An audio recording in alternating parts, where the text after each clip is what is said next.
Magandang araw sa lahat. Ako si Dr. Maria Reyes.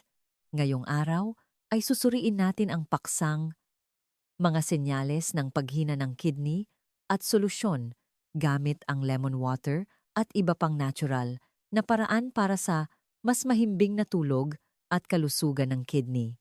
Mga minamahal na kaibigan, naranasan niyo na bang magising ng 2 o 3 beses sa kalagitnaan ng gabi dahil sa pag-ihi? Sa tuwing nagigising, bumibilis ang tibok ng puso, nahihilo, hindi mapakali, at hirap nang makatulog muli. Sa simula, marami sa atin ang nag-iisip na natural lang ito dahil sa pag-inom ng maraming tubig o dahil humihina na ang pantog sa pagtanda. Ngunit sa totoo lang, ito ay maaaring maagang senyales na humihingi na ng tulong ang ating mga kidney. Nagbabala ang mga doktor na kung ang isang taong lampas 50 anyos ay umiihi ng 2 o higit pa sa gabi, ang panganib ng kidney failure, high blood pressure, at cardiovascular events ay halos doble kumpara sa mga taong nakakatulog ng mahimbing. Ang nakakabahala ay maraming Pilipino ang nag-aakalang natural lang ito sa pagtanda, kaya tahimik na nagtitiis hanggang sa mapansin ang pagkapagod. Pangingitim ng balat, pamamaga ng mata, pamamanhid ng mga kamay at paa, at paghina ng isip bago magpatingin sa doktor. Ngunit ang magandang balita ay sa maraming kaso, ang sikreto para mabawasan ang pag-ihi sa gabi at mas makatulog ng mahimbing ay hindi matatagpuan sa mamahaling gamot, kundi sa isang simpleng ugali na napakapamilyar at marahil ay matatagpuan na sa kusina ng bawat pamilya. Ngayon, ibabahagi ko sa inyo ang tamang paraan ng paggamit ng lemon water para sa mga may mahinang kidney. Simple ngunit hindi inaasahan ng marami. Kung papanoorin nyo ang buong nilalaman nito, naniniwala ako na marami sa inyo ang magugulat, una sa lahat, upang maunawaan kung bakit nakakatulong ang lemon water na mabawasan ang pag-ihi sa gabi. Kailangan nating maunawaan ang ugat ng problema ng pag-ihi sa gabi sa mga may mahinang kidney. Mga minamahal, ang kidney sa katawan ay parang isang napakakomplikadong filter ng dugo. Araw-araw, sinasala ng kidney ang daan-daang litro ng dugo upang alisin ang mga toxins at dumi, habang pinapanatili ang tubig, electrolytes, at mahahalagang nutrients para sa katawan. Hindi lamang sa pagsasala ng dugo, ang kidney ay mayroon ding papel sa pagkontrol ng dami ng tubig, pagbalanse ng electrolytes, at pagkontrol ng presyon ng dugo. Ito rin ang nagpapasigla sa paggawa ng red blood cells at nagpapanatili ng lakas ng buto. Kapag malusog ang kidney, ang proseso ng paggawa ng ihi ay nagaganap ng maayos. Sa araw, dahil sa maraming pisikal na aktibidad, mas maraming ihi ang inilalabas. Sa gabi, ang kidney ay naglalabas ng isang hormone na tinatawag na ADH, antidiuretic hormone, na tumutulong sa pagpapababa ng dami ng ihi. Dahil dito, ang isang normal na tao ay maaaring makatulog ng tuloy-tuloy hanggang umaga nang hindi kinakailangang bumangon upang umihi. Ngunit kapag nagsimulang humina ang kidney, nagugulo ang mekanismong ito. Hindi na nakakagawa ng sapat na ADH ang kidney, bumababa ang kakayahan nitong magpababa ng dami ng ihi na nagiging sanhi ng pagtaas ng dami ng ihi sa gabi. Ang resulta ay kailangang bumangon ng pasyente ng 2, 3, o kahit 4 na beses bawat gabi upang umihi. Ang matagal na pag-ihi sa gabi ay hindi lamang nagdudulot ng insomnia kundi pati na rin ng seryosong komplikasyon. Sa tuwing nagigising ng biglaan, bumibilis ang tibok ng puso, nagbabago ang presyon ng dugo at nabibitin ang tulog na nagiging sanhi ng hindi paggaling ng katawan. Sa paglipas ng panahon, ang pasyente ay nagkakaroon ng chronic insomnia. Pagkagising sa umaga ay pagod, humihina ang memorya, nalulumbay at madaling mainis. Ipinapakita ng mga pag-aaral na ang insomnia na dulot ng pag-ihi sa gabi ay malapit na nauugnay sa mga komplikasyon sa puso at stroke sa mga matatanda.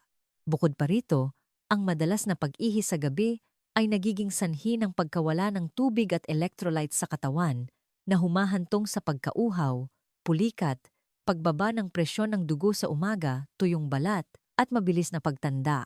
Nagiging mas makapal ang dugo na nagpipilit sa puso at kidney na magtrabaho ng mas mabigat. Sa paglipas ng panahon, mabilis na humihina ang kalusugan. Hindi lamang sa pisikal na aspeto, ang pag-ihi sa gabi ay nakakasira din sa mental na kalusugan. Maraming pasyente ang nagsasabi sa akin na natatakot silang maglakbay ng malayo, ayaw matulog sa bahay ng iba, unti-unting lumalayo sa mga aktibidad panlipunan, at ang pakiramdam ng pagkapagod ay humahantong sa pagkabalisa, kalungkutan, at maging depresyon. Ito ang dahilan kung bakit mas lumalala ang tulog at mas humihina ang kidney. Ito ay isang mapanganib na spiral. Huminang kidney ang sanhi ng pag-ihi sa gabi. Ang pag-ihi sa gabi ang sanhi ng insomnia. At ang insomnia ang sanhi ng mas mabilis na paghina ng kidney. Ipinapakita ng istatistika na higit sa kalahati ng mga taong lampas 55 anyos ay nakakaranas ng pag-ihi sa gabi, lalo na sa mga may chronic kidney disease, high blood pressure, diabetes, o matagal na pagkaing maalat. Ang labis na asin at acid ay nagpipilit sa kidney na magtrabaho ng labis, na sa paglipas ng panahon ay sumisira sa mga filter unit, nagpapahina sa function ng kidney, at nagpapalala sa pag-ihi sa gabi. Kaya, upang mapabuti ang pag-ihi sa gabi, hindi sapat na uminom lang ng kaunting tubig o gumamit ng diuretics. Ang pinaka-sustainable na solusyon ay ang suportahan ng kidney upang maibalik ang kakayahan nitong i-regulate ang proseso ng pagsasala ng dugo at pagbalanse ng tubig. At sa paglalakbay na iyon, isang napakapamilyar na sangkap ang kinikilala ng parehong tradisyonal at modernong agham. Mula pa noon, ginagamit na ng ating mga ninuno ang lemon water hindi lang bilang pampawi ng uhaw, kundi pati na rin para sa detoxification, pantulong sa panunaw, at pampalamig ng atay. Ayon sa tradisyonal na medisina, ang lemon ay may maasim na lasa, neutral na katangian, at pumapasok sa meridian ng atay at baga. Mayroon itong epekto ng pagbuo ng fluid, paglilinis ng hangin, pagbalanse ng qi, at pagsuporta sa paglabas. Ang maasim na lasa ng lemon ay tumutulong sa pagpapanatili ng tubig sa tamang lugar kaya binabawasan ang labis na pagkawala ng tubig sa gabi. Gayunpaman, binibigyang diin din ng tradisyonal na medisina na ang maasim na lasa ay hindi dapat gamitin sa maling oras, lalo na sa gabi, dahil madali itong makagulo sa qi, makapagpapasigla sa pantog, at makapagpapalala sa pag-ihi sa gabi. Ito ang dahilan kung bakit mayroong umiinom ng lemon water na gumagaling, ngunit mayroon ding mas umiihi sa gabi. Mula sa pananaw ng modernong medisina, masusing pinag-aralan ng mga siyentista ang komposisyon ng lemon. Ang lemon water ay naglalaman ng citric acid. Ang pangalan ay maaaring magdulot ng pag-aakalang makakasama ang acid sa kidney, ngunit ang totoo ay kabaligtaran. Kapag pumasok sa katawan, ang citric acid ay nagiging citrate, isang anyo ng asin na may bahagyang alkaline na katangian. Ang citrate ay tumutulong sa pag-neutralize ng labis na acid na nabuo mula sa pagkain ng maraming protina, maraming asin, mula sa stress, at matagal na insomnia. Kapag nabawasan ang pasanin ng acid, hindi na kailangang magtrabaho ng labis ang kidney upang balansehin ang kapaligiran sa loob ng katawan. Hindi lamang iyon, ang citrate ay mayroon ding napakahalagang papel sa urinary system. Nakakatulong ito na limitahan ang crystallization ng maliliit na kristal sa ihi, binabawasan ang pangangati ng lining ng pantog at urinary tract. Ang tahimik na pangangati na ito ang dahilan kung bakit maraming Pilipino kahit hindi pa puno ang pantog ay patuloy na nakakaramdam ng pag-ihi sa gabi. Kapag nabawasan ang pangangati, bumababa din ang senyales ng pag-ihi na ipinapadala sa utak. Dahil dito, nagiging mas mahimbing at tuloy-tuloy ang tulog. Ipinapakita ng mga pag-aaral sa nutrisyon na ang isang maliit na dami ng lemon water na tamang paghalo ay makakatulong na mapabuti ang kapaligiran ng ihi, sumusuporta sa natural na function ng pagsasala ng kidney nang hindi nagdudulot ng presyon tulad ng ibang diuretics. Hindi tulad ng diuretics na nagiging sanhi ng mabilis na pagkawala ng tubig sa katawan, ang lemon water na ginagamit sa tamang dosis ay tumutulong sa kidney na magtrabaho ng mas madali. Hindi nito pinipilit ang kidney na maglabas ng maraming tubig ng sabay-sabay. Isa pang napakahalagang punto ay ang lemon ay naglalaman ng vitamin C at natural na antioxidants. Ang mga sangkap na ito ay nakakatulong na mabawasan ang bahagyang pamamaga sa tissue ng kidney at urinary tract. Nagpapabagal sa proseso ng pagkasira ng filter cells ng kidney dahil sa pagtanda, high blood pressure o diabetes. Ito ang dahilan kung bakit sa maraming rekomendasyon sa nutrisyon, madalas na binabanggit ang lemon water bilang inumin na sumusuporta sa mga taong may panganib ng kidney stones at banayad na kidney failure. Gayunpaman, kailangan mong tandaan ang isang mahalagang punto. Ang lemon ay epektibo lamang kung ginagamit sa tamang paraan. Ang pag-inom ng labis, paghalo ng masyadong puro, pag-inom sa maling oras, o pag-inom ng may asukal sa hapon o gabi ay maaaring magkaroon ng kabaligtaran na epekto na nagiging sanhi ng mas matinding pangangati ng pantog at mas maraming trabaho para sa kidney. Kaya, sa susunod na bahagi, ibabahagi ko sa inyo ang pinakaangkop na paraan ng pag-inom ng lemon water para sa mga may mahinang kidney na matagumpay ng inilapat at nare-review ng maraming tao. Sa pamamagitan lamang ng isang maliit na pagbabago, marami ang nakakaranas ng malaking pagbaba sa pag-ihi sa gabi, mas mahimbing na tulog, at mas magaan ang pakiramdam pagkagising sa umaga.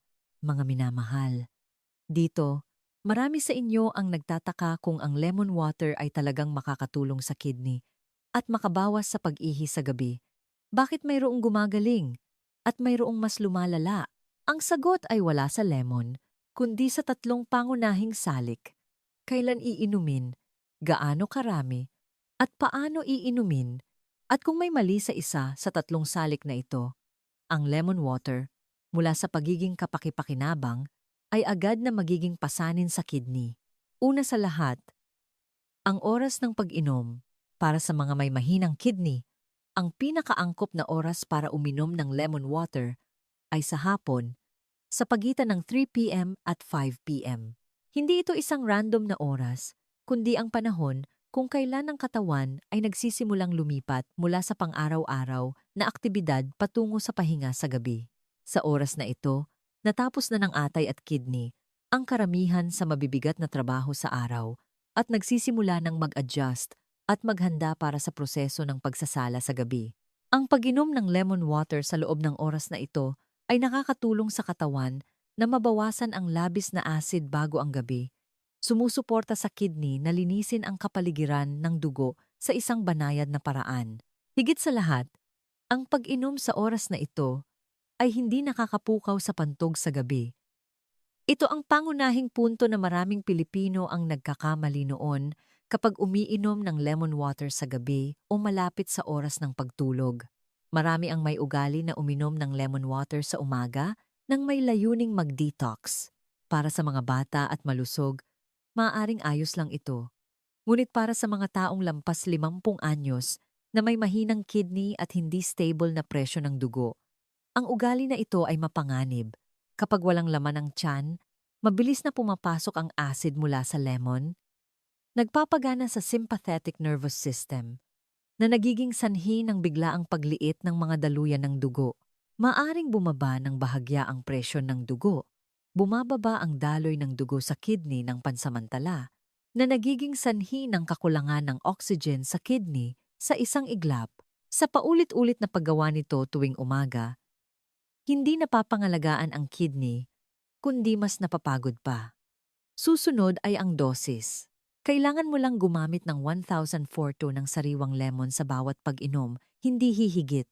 Marami ang nag-iisip na mas maasim, mas maganda, ngunit para sa mahinang kidney ganap na mali iyan.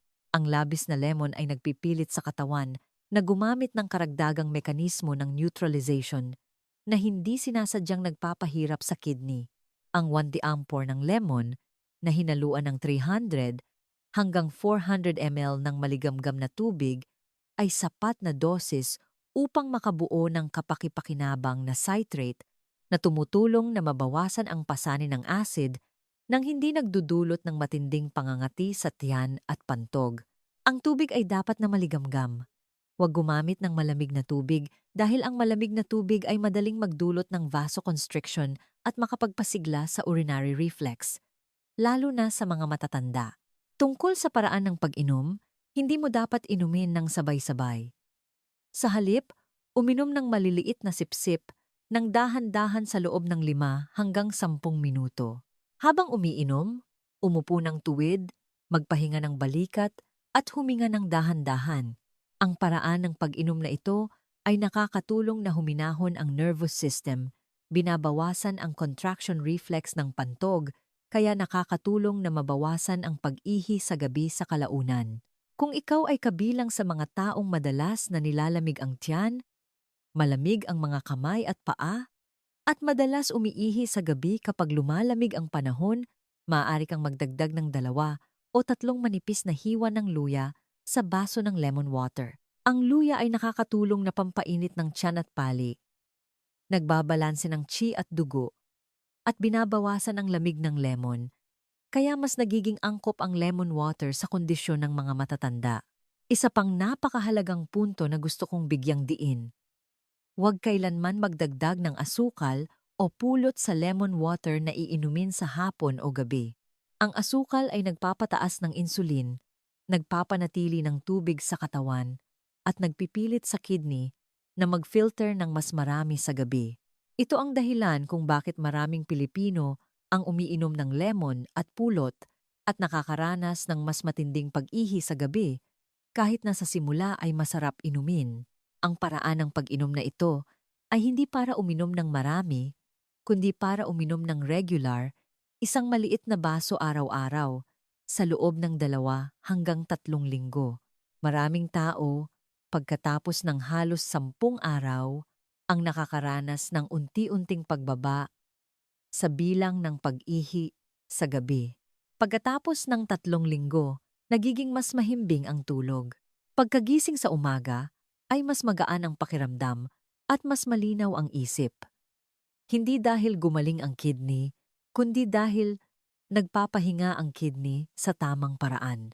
Mga minamahal, ang lemon water ay hindi gamot para sa kidney failure, ngunit kapag ginagamit sa tamang oras, tamang dosis, at tamang paraan, ito ay parang isang tahimik na katulong na nagpapagaan ng pasanin ng kidney, nagpapababa ng pangangati ng pantog, at nagpapanumbalik ng kapayapaan sa pagtulog.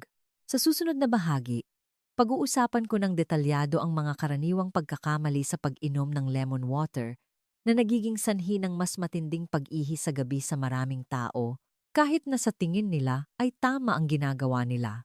Ito ang bahagi na hindi nyo dapat palampasin. Dahil sa pag-iwas lamang sa mga pagkakamaling ito, ang bisa ng lemon water ay tataas ng malaki. Maraming tao ang nag-iisip na gumagawa sila ng mabuti para sa kanilang katawan, ngunit hindi sinasadyang pinapahirapan ang kidney sa matagal na panahon. At narito ang 5 pinakakaraniwang pagkakamali. Ang unang pagkakamali ay madalas na nangyayari sa umaga, na ang pag-inom ng lemon water nang ganap na walang laman ang tiyan. Maraming tao ang nakarinig na ang pag-inom ng lemon sa umaga ay nakakatulong sa detoxification kaya regular nila itong ginagawa. Ngunit para sa mga matatanda na may mahinang kidney at hindi stable na presyon ng dugo, ito ay mapanganib. Kapag walang laman ang tiyan, mabilis na pumapasok ang acid mula sa lemon, nagpapagana sa sympathetic nervous system, na nagiging sanhi ng biglaang pagliit ng mga daluyan ng dugo. Maaaring bumaba ng bahagya ang presyon ng dugo, bumababa ang daloy ng dugo sa kidney ng pansamantala, na nagiging sanhi ng kakulangan ng oxygen sa kidney. Sa isang iglap, sa paulit-ulit na paggawa nito tuwing umaga, hindi napapangalagaan ng kidney kundi mas napapagod pa. Ang ikalawang pagkakamali ay mas tahimik ngunit direktang nakakaapekto sa pagtulog. Ang pag-inom ng lemon water, malapit sa oras ng pagtulog, maraming tao ang nag-iisip na mas madali itong inumin sa gabi o nag-aakalang mas makakatulong ito sa detoxification sa gabi kapag nagpapahinga ang katawan. Ngunit ang lemon ay may bahagyang nakakapukaw na epekto sa pantog. Kapag ininom pagkatapos ng 7 p.m., ang dami ng tubig kasama ang nakakapukaw na senyales na ito ay nagpapabilis sa pagpuno ng pantog. Ang resulta ay kailangang magising ng tao ng maraming beses upang umihi, nabibitin ng tulog at kailangang bumilis ang tibok ng puso sa tuwing nagigising. Sa gabi, walang pagkakataong makagaling ang kidney. Ang ikatlong pagkakamali ay nasa napakapamilyar na kaisipan. Mas maasim ang lemon. Mas maganda dahil sa pag-iisip na ito. Maraming tao ang naghahalo ng napakapurong lemon at nagpipiga ng kalahati o buong lemon sa isang maliit na baso ng tubig. Ngunit ang katawan ay hindi gumagana sa paraan na mas malakas, mas maganda. Kapag labis ang acid na ipinasok, kailangang in-neutralize ng katawan upang mapanatili ang balanse. Ang proseso ng neutralization na ito ang siyang pasanin sa kidney. Sa halip na matulungan, mas nagtatrabaho ang kidney. Sa paglipas ng panahon, humahantong ito sa pagkapagod at unti-unting tumataas ang pag-ihi sa gabi nang hindi nalalaman ng umiinom. Ang ikaapat na pagkakamali ay ang pagdaragdag ng asukal o pulot sa lemon water, lalo na sa hapon o gabi. Maraming tao ang nag-iisip na ang pulot ay masustansya at ang asukal ay nakakatulong na masarap inumin. Ngunit hindi nila alam na ang asukal ay nagpapanatili ng tubig sa katawan. Kapag tumaas ang dami ng asukal, tumataas din ang insulin. Kailangang i-adjust ng kidney ang balanse ng fluid. Ang resulta ay mas mabilis na napupuno ang pantog sa gabi. Tumataas ang presyon ng kidney filtration na nagiging sanhi ng mas maaga at mas madalas na pag-ihi sa gabi. Ang huling pagkakamali ay ang pag-inom ng lemon water ng maraming beses sa isang araw. At kahit na ginagamit itong kapalit ng tubig, ngunit kapag nakita ang paunang resulta, maraming tao ang umiinom ng 2 o 3 baso araw-araw sa pag-asang mabilis na gumaling. Ngunit para sa mahinang kidney, ang mahalaga ay hindi ang dami kundi ang tama at sapat. Ang madalas na pag-inom ng lemon water ay nagiging sanhi ng patuloy na pagbabago ng acid-base environment sa katawan. Kailangang patuloy na mag-adjust ang kidney kaya madali itong mapunta sa isang estado ng matagal na labis na trabaho. Mga minamahal, ang 5 pagkakamaling ito ay maaaring pamilyar at karaniwan, ngunit kung magkakaroon ng mga ito sa mahabang panahon, humihina ang kidney ng hindi nalalaman at ang nakakalungkot ay maraming tao ang napapansin lamang ito kapag malala na ang pag-ihi sa gabi, hirap na sa pagtulog, at malinaw na humihina ang kalusugan. Mga minamahal, sasabihin ko sa inyo ng diretso at tapat. Hindi masama ang lemon water, ngunit hindi lahat ng katawan ay makakagamit nito sa parehong paraan.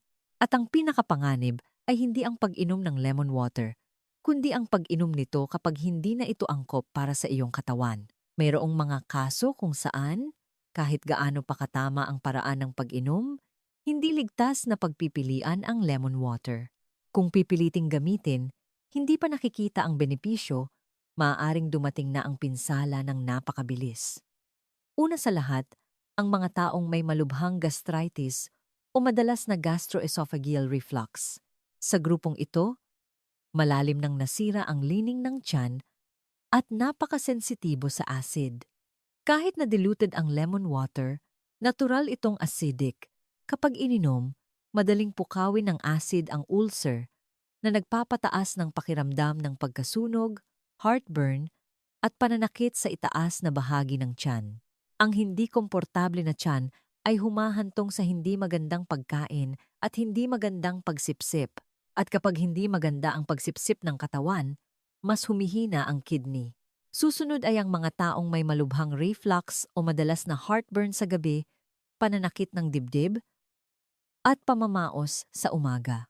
Sa mga kasong ito, mahina na ang esophageal sphincter at kahit isang maliit na pampasigla ay maaaring magdulot ng mas maraming acid reflux. Kapag nagulo ang tulog dahil sa reflux, hindi ganap na nakakagaling ang katawan. Ang puso at kidney ay parehong apektado. Sa sitwasyong ito, ang pagpapatatag ng tiyan at pagtulog ay mas mahalaga kaysa sa paggamit ng lemon water.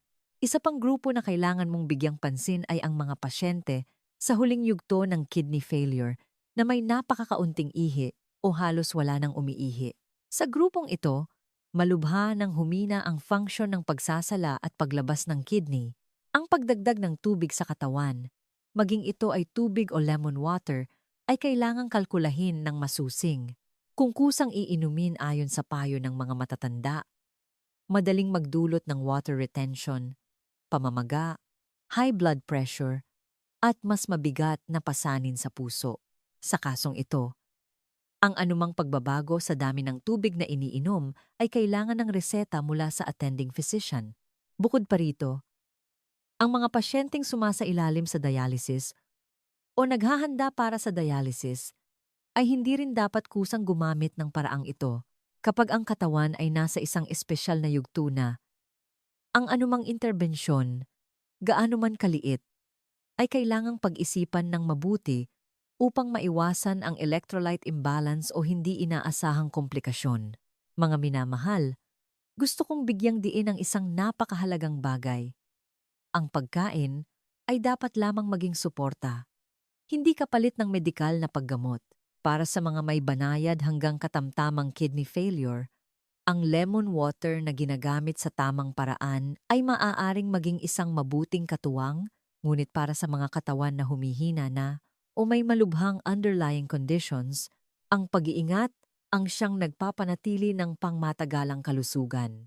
Kung hindi ka sigurado kung angkop ito para sa iyo, ang pinakaligtas na paraan ay tanungin ang iyong attending physician o obserbahan nang mabuti ang reaksyon ng iyong katawan sa mga unang araw. Ang iyong katawan ay laging nagbibigay ng malinaw na senyales, kailangan mo lang makinig. Mga minamahal, noon, kapag pinag-uusapan ang pag-ihi sa gabi, karamihan sa atin ay agad na iniisip ang kidney.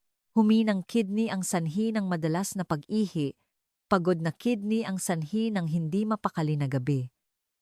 Mayroong maraming kaso kung saan umiinom ka ng gamot sa kidney, kumakain ng lahat ng uri ng supplement sa kidney, ngunit gising ka pa rin ng 2 o 3 beses sa gabi o kahit pa mas madalas. Sa ganoong sitwasyon, hindi na lang sa kidney ang problema. At ngayon, gusto kong tingnan nyo ang pag-ihi sa gabi mula sa ibang anggulo na napakabihirang banggitin, ngunit napakahalaga. Ang papel ng utak, ng pagtulog, at ng nervous system sa gabi. Isipin nyo na lang ito ng ganito.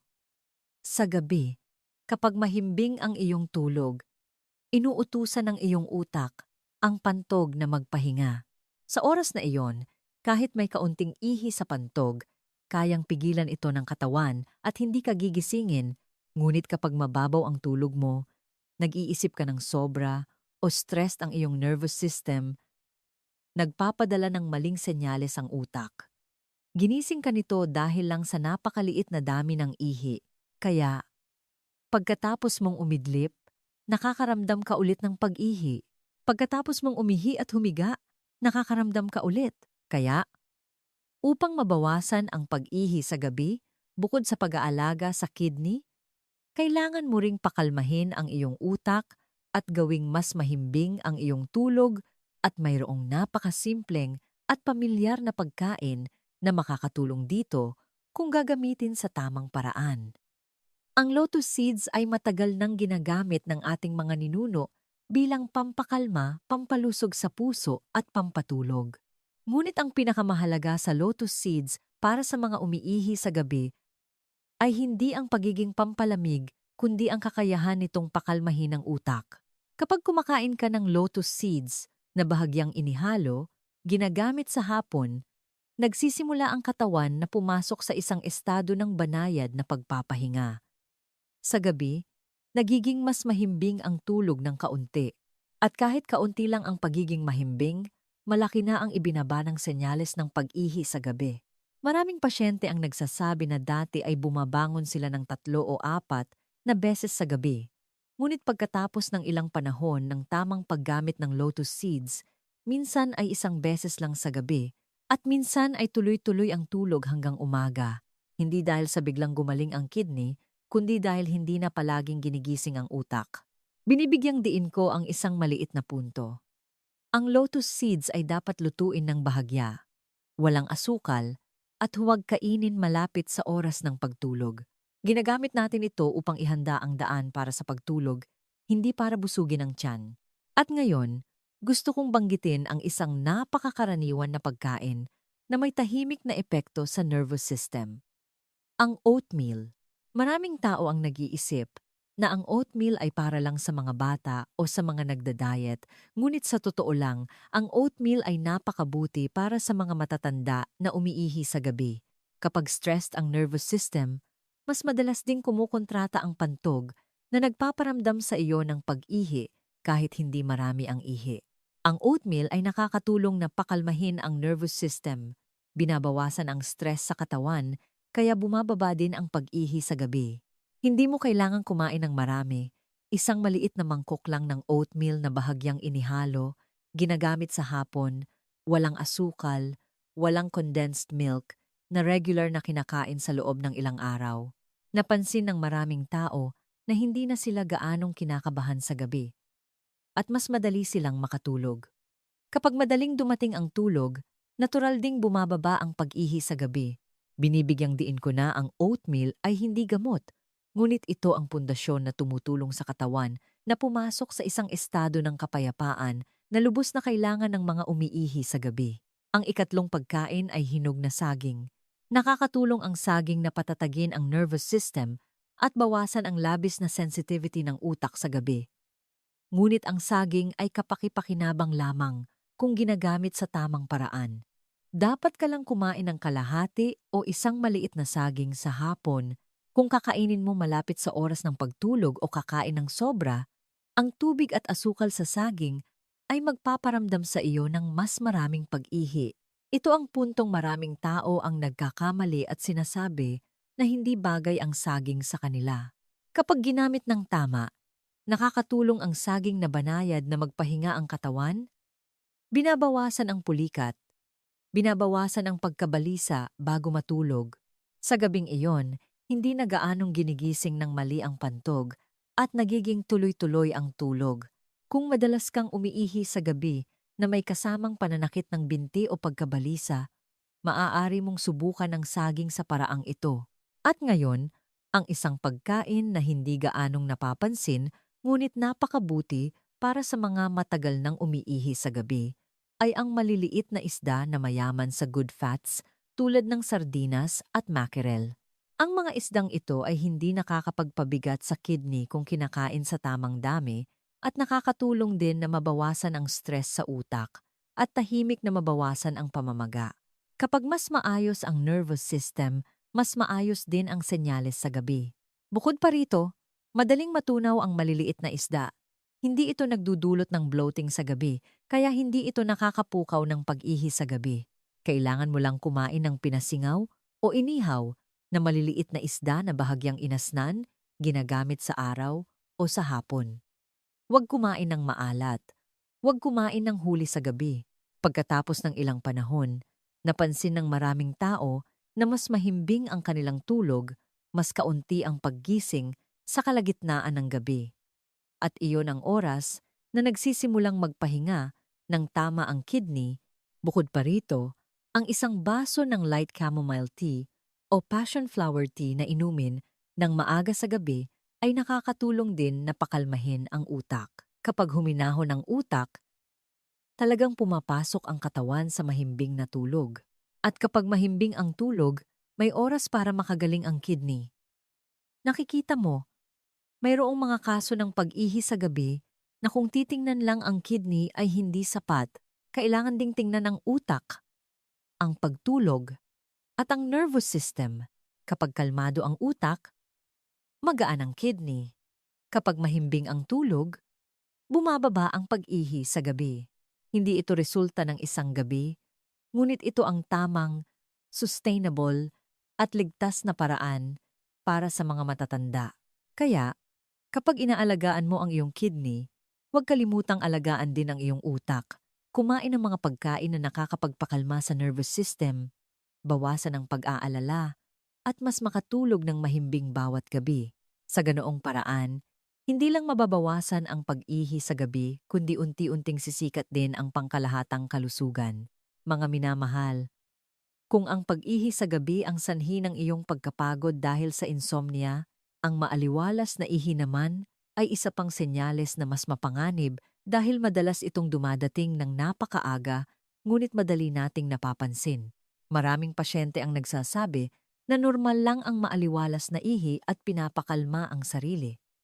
Ngunit iba ang tingin ng medisina sa bula.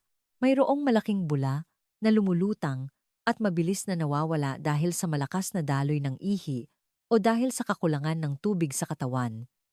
Maaaring hindi ito nakakabahala. Ang nakakabahala ay ang maliliit na bula na bumubuo ng makapal na layer, malagkit, at matagal bago mawala, na paulit-ulit na nangyayari sa loob ng maraming araw. Sa ganoong sitwasyon, isang mahalagang posibilidad na kailangang isipin ay ang protina ay tumutulo sa ihi o ang tinatawag na proteinuria. Maria Reyes, na ang mataas na protina sa ihi sa mahabang panahon ay maaaring maagang senyales na nasira ang filter ng kidney at ang pagsusuri ng proteinuria ay nakakatulong sa maagang pagtuklas upang magkaroon ng paraan upang maprotektahan ang kidney sa tamang panahon. Gusto kong maunawaan ninyo ng tama upang hindi kayo masyadong mag-alala ngunit hindi rin maging kampante. Hindi sinasabi ng maaliwalas na ihi kung gaano kalala ang sakit, ngunit ito ay parang isang dilaw na ilaw sa control panel. Kapag umilaw ang dilaw na ilaw, ang pinakamatalinong gawin ay hindi ang palakasin ang musika upang makalimot, kundi ang huminto at suriin. Ang isang simpleng pagsusuri ng ihi, hindi mahal, hindi masakit, ay makakatulong sa iyo na malaman kung mayroon kang proteinuria, kung kailangan mong ayusin ang iyong dieta, at mas subaybayan ng mabuti ang iyong kidney. Paano naman ang prutas? Pakinggan niyo ako ng malinaw para maging patas. Ang prutas ay hindi gamot na makakapagpagaling ng kidney failure o makakapag-alis ng proteinuria sa loob ng ilang araw, ngunit kung pipiliin ng tama at gagamitin ng tama, makakatulong ang prutas sa tatlong praktikal na paraan. Una, bawasan ang pasani ng toxins at metabolic load sa kidney. Pangalawa, suportahan ang urinary tract. Bawasan ang mga salik na tahimik na nagpapalala ng pamamaga.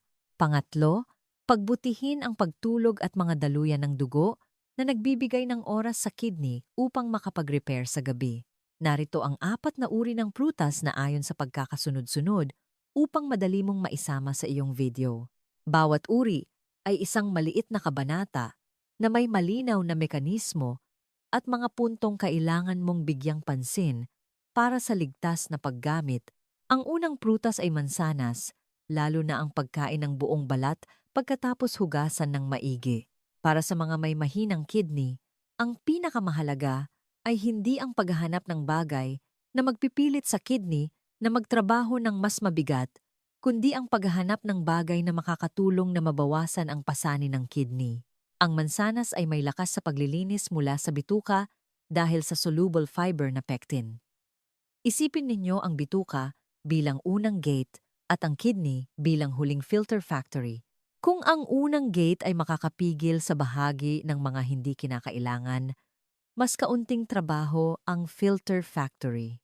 Ang pectin sa mansanas ay gumaganang parang espongha na sumisipsip at nagpapanatili ng bahagi ng labis na substance sa bituka, kaya binabawasan ang presyon ng pagpasok ng mga substance na ito sa dugo. Kapag mas magaan ang dugo, mas magaan din ang kidney. Ang mansanas ay user-friendly din dahil madaling mahanap, madaling kainin, at angkop para sa mga matatanda na hirap ngumuya kung pinasingaw ng malambot. Kailangan mo lang tandaan ang simpleng prinsipyo. Kumain ng sapat, regular, at huwag itapon ang balat kung nahugasan ng maigi dahil ang balat ang lugar kung saan matatagpuan ang maraming fiber. Kung ikaw ay may maaliwalas na ihi na may kasamang mataas na kolesterol, nagbabago-bagong blood sugar, o madalas na constipation, mas mainam na isama ang mansanas sa iyong dieta dahil sinusuportahan nito ang pangkalahatang metabolismo na laging nakikinabang ang kidney kapag mas stable ang metabolismo. Ang ikalawang prutas ay cranberry na madalas na matatagpuan bilang unsweetened juice o dried fruit. Isinama ko ang cranberry dito hindi upang direktang matunaw ang bula, kundi upang harangan ang isang tahimik na daan na nagpapabilis sa pagkasira ng kidney. Ang paulit-ulit na pamamaga ng urinary tract para sa mga matatanda, lalo na sa mga may diabetes o humina na ang kidney. Ang urinary tract infection ay minsan hindi nagdudulot ng matinding lagnat, tanging pananakit lang sa pag-ihi o pakiramdam ng palaging puno ang pantog. At kung magtatagal ito, maaaring magdulot ng pabalik na pinsala. Ang cranberry ay binanggit sa literatura dahil sa taglay nitong anthocyanins, isang grupo ng mga substance na may mahalagang mekanismo sa pagpigil sa pagdikit ng E. coli bacteria sa lining ng urinary tract. Inilarawan din ni Dr. Maria Reyes noong 2013 ang mekanismong ito at itinuring itong batayan ng biological point para sa preventive effect sa ilang grupo ng mga individual. Ang kailangan mong tandaan upang magamit ng tama ay iwasan ang mga uri na may asukal dahil ang asukal ay nagpapataas ng water retention, pamamaga, at nagpapalala ng blood sugar na sa huli ay nagpapahirap sa kidney. Ang cranberry ay hindi kapalit ng antibiotic sa acute infection, ngunit para sa mga taong madalas na nagkakaroon ng urinary tract infection, ang paggamit ng tamang uri at tamang dami ay makakatulong na mapakalma ang urinary tract, mabawasan ang mga flare-up. At kapag mas kaunti ang pamamaga sa urinary tract, mas kaunti din ang pag-atake sa kidney mula sa likod. Hello mga kaibigan! Ang ikatlong prutas ay cherry. Maraming tao ang magtataka. Ang maaliwalas na ihi at pag-ihi sa gabi ay problema ng kidney, bakit isasama ang maasim na cherry? Sasabihin ko ng diretsyo ang isang napakatotoo na bagay na nararamdaman ng lahat ng matagal ng may mahinang kidney. Ang kidney ay may pagkakataon lamang na gumaling kung makakatulog ka sa gabi. Ang gabi ang panahon kung kailan ang katawan ay pumapasok sa isang estado ng pahinga at self-repair. Kung bawat gabi ay nabibitin ang tulog dahil sa pag-ihi sa gabi, pag-aalala, at pagkabalisa, halos walang pahinga ang kidney. Ang maasim na cherry ay binabanggit hindi dahil sa direktang epekto nito sa kidney, kundi dahil sinusuportahan nito ang pagtulog. Kapag mas mahimbing ang tulog, mas humihinahon ang katawan, mas kalmado ang utak, doon lamang makakapahinga ng totoo ang kidney. Maraming pasyente na may mahinang kidney ang hindi napapagod sa araw kundi napapagod dahil sa kulang sa tulog bawat gabi. Pagkagising sa umaga ay mabigat ang pakiramdam, nahihilo, at nanghihina ang mga kamay at paa. Iyan ang senyales na hindi pa nakakagaling ang katawan. Ang maasim na cherry ay may dalawang benepisyo na napakaangkop para sa grupong ito. Una, nakakatulong ito na mabawasan ang tahimik na pamamaga sa katawan at binabawasan ang init sa loob ng katawan. Kapag mas kalmado ang katawan, hindi na kailangang magtrabaho ng labis ang mga organo. Pangalawa, nakakatulong ito na pahabain ng kaunti ang tulog at mas maging mahimbing ang tulog. Kung mas mahimbing ang tulog at mas kaunti ang paggising, malaki na ang pagkakaiba sa gabing iyon. Kailangan mong tandaan na kung gagamitin ang maasim na cherry, dapat itong walang asukal, gamitin sa maliit na dami, at gamitin ng maaga. Huwag na huwag itong inumin malapit sa oras ng pagtulog dahil ang pag-inom ng maraming tubig ng huli ay madali nang makapagpataas ng pag-ihi sa gabi. Para sa mga may diabetes, mas kailangan pang mag-ingat, gumamit lamang ng napakaliit na dami at subaybayan ang katawan.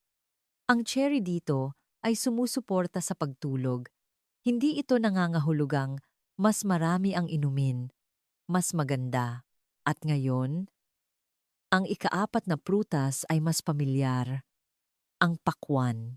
Ngunit gusto kong bigyang diin ang isang detalye na maraming tao ang napapansin. Ang puting bahagi. Ang bahaging ito ay hindi gaanong matamis, maraming tubig, at kapaki-pakinabang para sa mga daluyan ng dugo. Kapag malusog ang mga daluyan ng dugo, mas napapangalagaan ang kidney. Ang filter ng kidney ay nabubuhay dahil sa napakaliit na mga daluyan ng dugo. Kapag matigas ang mga daluyan ng dugo at mataas ang presyon, ang kidney ay patuloy na nasa ilalim ng presyon at sa paglipas ng panahon ay madaling mapagod. Ang pakwan na ginagamit ng tama ay nakakatulong na palamigin ang katawan at gawing mas magaan ang sirkulasyon ng dugo. Ngunit ang pakwan ay isang uri ng prutas na maraming tubig. Para sa mga umiihi sa gabi, kung kakain o iinom ng pakwan ng huli, malapit sa gabi, madaling bumangon ng maraming beses sa gabing iyon. Kaya, ang pakwan ay dapat lamang gamitin sa araw, sa sapat na dami, at mas mainam ang puting bahagi kaysa sa matamis na pulang bahagi. Kung ikaw ay may matinding pamamaga, malubhang kidney failure o sinabihan ng doktor na limitahan ang tubig, kailangan mong sundin ng mahigpit ang payo. Huwag kusang kumain ng maraming prutas na maraming tubig. Ang pakwan ay mabuti lamang kung ginagamit ng tama, sa tamang tao, sa tamang oras. Mga minamahal, ang 4 na uri ng prutas na ito ay hindi gamot para sa sakit kundi 4 na suporta. Bawat uri ay sumusunod sa ibang landas, ngunit pareho ang layunin. Gawing mas kalmado ang katawan upang hindi gaanong mapagod ang kidney. Mayroong nakakatulong na gawing mas magaan ang bituka. Mayroong nakakatulong na linisin ang urinary tract. Mayroong sumusuporta sa pagtulog. Mayroong sumusuporta sa mga daluyan ng dugo. Kapag ang mga salik na ito ay bumuti, doon lamang may kapaligiran ang kidney upang gumaling. At tatapusin ko ang mensaheng ito sa isang tapat at responsableng payo. Kung nakikita nyo ang abnormal na maaliwalas na ihi sa loob ng maraming araw na may kasamang pamamaga ng binti, pagkapagod na walang malinaw na dahilan, tumataas na presyon ng dugo o mataas na blood sugar, huwag maghula. Magpatingin sa ihi, ayon sa payo ng doktor. Hindi ito komplikado. Ngunit makakatulong ito sa iyo na maagang malaman kung anong yugto na ang iyong kidney upang makapag-adjust ka sa iyong dieta at pamumuhay sa tamang panahon. Ngunit ang kidney ay napakatahimik. Hindi ito umiiyak sa sakit. Nagsasalita lamang ito sa pamamagitan ng maliliit na senyales. Kung maaga kang makikinig, mas magiging magaan ang iyong kinabukasan.